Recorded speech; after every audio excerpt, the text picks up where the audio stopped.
Madame Françoise Rocca, qui vous fait l'honneur, qui nous fait l'honneur d'être présente aujourd'hui devant nous, est une dame qui, pendant 25 ans, a travaillé dans l'hôtel du Louvre et de la Paix où nous sommes, lorsque cet hôtel du Louvre et de la Paix appartenait à la Marine nationale à Marseille.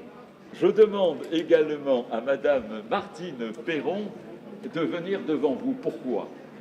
Parce que Madame Martine Perron est la descendante de la famille à laquelle appartenait l'hôtel du Louvre et de la Paix avant qu'il soit versé à l'État et donc à la Marine nationale.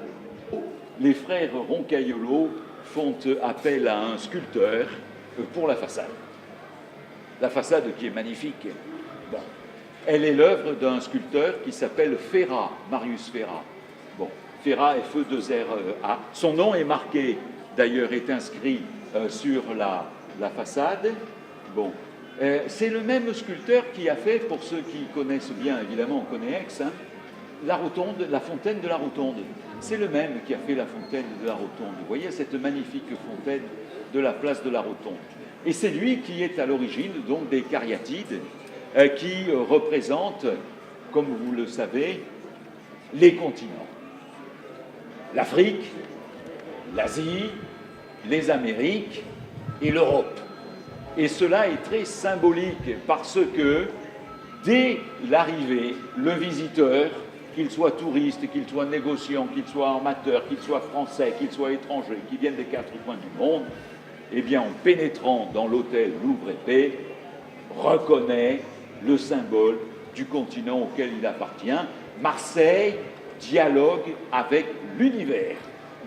Le premier, c'est la cheminée, dite monumentale. Faites attention au parquet, il y a des trous. Cette cheminée qui est en marbre blanc de Carrare. Bon, je rappelle l'architecte Charles Cros, je rappelle le décorateur. Bon, le décorateur, c'est Camoin, un nom connu à Marseille, Camoin jeune, parce qu'il y en a un qui devait être moins jeune. Hein. Bon, Camoin jeune.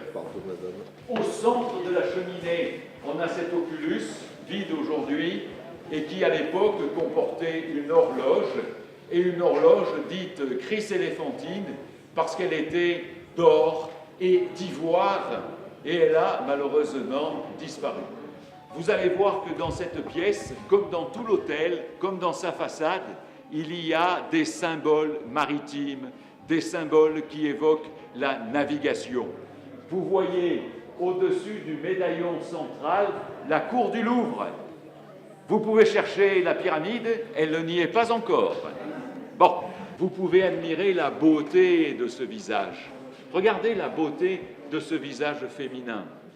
Bon, Marseille, que représente Hermès, avec les ailes dans les cheveux, comme toujours, hein, le dieu du commerce. Hein.